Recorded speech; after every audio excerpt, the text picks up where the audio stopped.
Kostya Davidov is a normal man. It was about 3 years ago. At that time, I worked for a company whose staff consisted of about 50 people. The composition, of course, changed periodically. At some point, a new employee named Anna appeared in our team. She was 42 years old. Anna was a small brunette about my chest height, moderately plump with medium-sized breasts. She loved short hairstyles. She almost always cut her hair like a boy. Anna's character turned out to be quite violent. At the very beginning of our acquaintance, we managed to quarrel because I was transferred to an office place that she chose for herself. She left the table she liked so much, but almost with curses and curses, including at me. Fortunately, we didn't have to communicate much at work, so I could just not think much about Anna and not look for an approach to her. I soon found out that Anna, it turns out, is not an easy girl. It turned out that she belongs to an unconventional little-known Christian church, and her husband is a priest of this movement, the founder of a small community. In addition, it turned out that Anna is half, on her mother's side, Jewish. This has already aroused my burning interest. Firstly, I saw in her a person, and moreover, a woman with whom you can talk about serious topics, about God, spirituality, and other things in the same spirit. Secondly, I have always had a weakness for women of this nationality, finding them at least interesting, although in many ways uncomfortable. I tried to have a friendly chat with Anna, but she reacted warily. I soon realized that she adheres fanatically enough to the norms of her religion and does not accept other points of view on spiritual issues and principle. When I tried to flirt with her a little, just to cheer myself up in her up, she frankly got angry and became aggressive. Apparently, she saw in this the machinations of the devil, trying to plunge her into the depths of sin. I realized that I was breaking into closed doors, and I left the woman alone. From that moment on, I only allowed myself to greet and say goodbye to her, and of course to talk about work issues. However, pretty soon I quit this company for my own reasons, and our communication with Anna, even business, completely stopped. It's been about 3 months. I could not find a new worthy place of service and stayed at home. It was July evening. Suddenly, the mobile phone rang. An unfamiliar number was displayed. It turned out that it was Anna calling. Of course, I was very surprised. "We need to meet urgently. Come to my place." "Why is that?" "I'll explain later." "Anna, I can't do this." "What are the secrets? Why can't you explain everything right now?" She paused. "Okay, then I'll come to you." "Can I?" I, completely confused, was not very willing, but agreed and told her my address. Half an hour later, she rushed to my place in a taxi. I opened the apartment door, and Anna came in, holding 2 large bags in her hands. "I bought some wine and some delicious food here," she explained to me. "Okay, let's sit down and you'll finally tell me everything." I said, when I saw these packages, I began to suspect what was the matter. We settled down in my kitchen, cut snacks, opened red wine, quite expensive, and had a glass. "You know," Anna began, "I'm very confused. There are many important and serious questions. I need answers to them right now. And God told me that you were the person who can help me." "Did God actually say that?" "Yes." Anna smiled a little. Her big, beautiful Jewish eyes looked straight into my soul. It was only then that I noticed that she was wearing a very beautiful dress in bright blue. "Why don't you go to your husband?" "He's gone." The excuse was, huh? It turned out that her husband, his name was Alexei, had a small business in Moscow, which was the source of the family's income. Therefore, Alexei constantly shuttled between our city and the capital.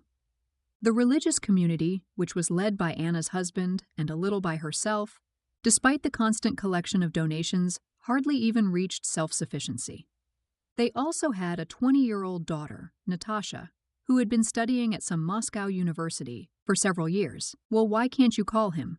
"It is possible, but I already know roughly what he will answer.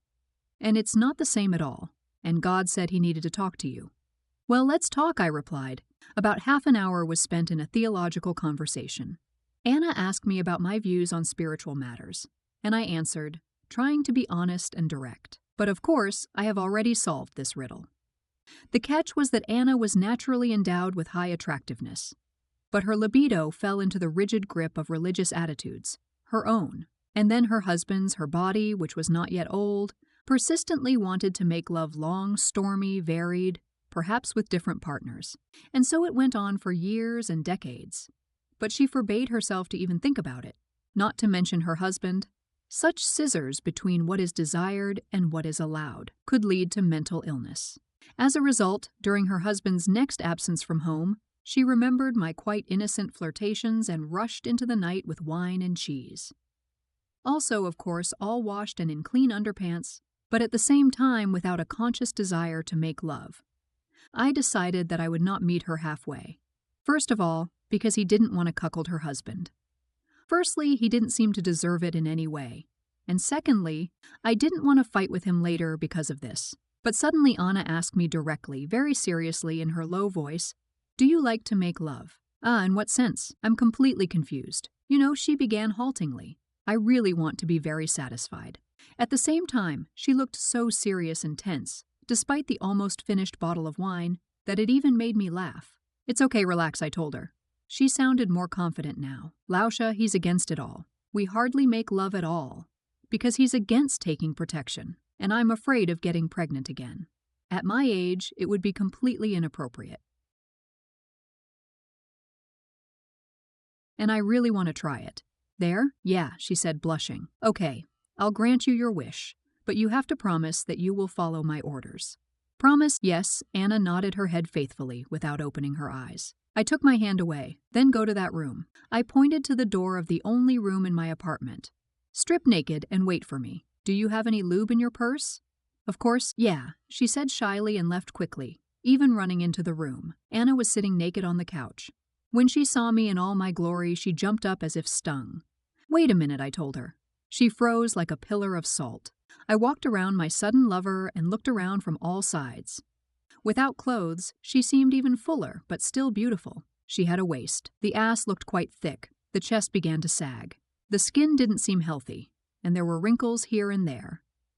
There was thick black hair on the pubis, but of course the sight of a naked woman at that age still worried me. For some reason, I wanted to try to be rude to her. Anna turned her head and looked at me hopefully. As a result, she washed in the bathroom and, grabbing her purse, ran away from the apartment as quickly as she came. I offered to order her a taxi, but she flatly refused. "I'll do everything myself." However, the story did not end there. A month later, Anna called me again. At first, I didn't even want to answer the phone, but then I answered. From her confused words, I realized that her desires had reached a new level. Now she wanted me to come to her house. My husband was absent as usual and satisfying not only her, but also her 20-year-old daughter. She had just come to stay with her dad and mom for the summer holidays. I refused the generous offer, but stubborn Anna would not let up. She handed the phone to her daughter. "My mother and I really want you to satisfy us," Natasha said in her still not quite adult, uncertain voice. My dream. I hung up the phone. Anna tried to call several more times, but I didn't answer. I understood that my careless experience with Anna had triggered a dangerous mechanism. A passionate woman by nature, who had lived in bodily rigor all her life, went off the rails, and it could end badly not only for her. If she wants to make love so much, can't she find another lover? I don't think she likes me that much. It's just that in her mind, I'm the only one with whom you can really cheat, on your husband. So my daughter has already pulled up, I thought. Everything was quiet for another month. One day I got a call from an unknown number, and without thinking, I automatically picked up the phone. "You're being listened to," I said. "Good evening. This is Alexei. I am Anna's husband." He gave their last name. You work together." I heard a somewhat uncertain but generally quite courageous voice. Of course, at that moment I was very besotted. My pranks with someone else's wife could have gone badly sideways for me. I didn't really understand what was on Alexei's mind, but it was unlikely that there was anything good for me.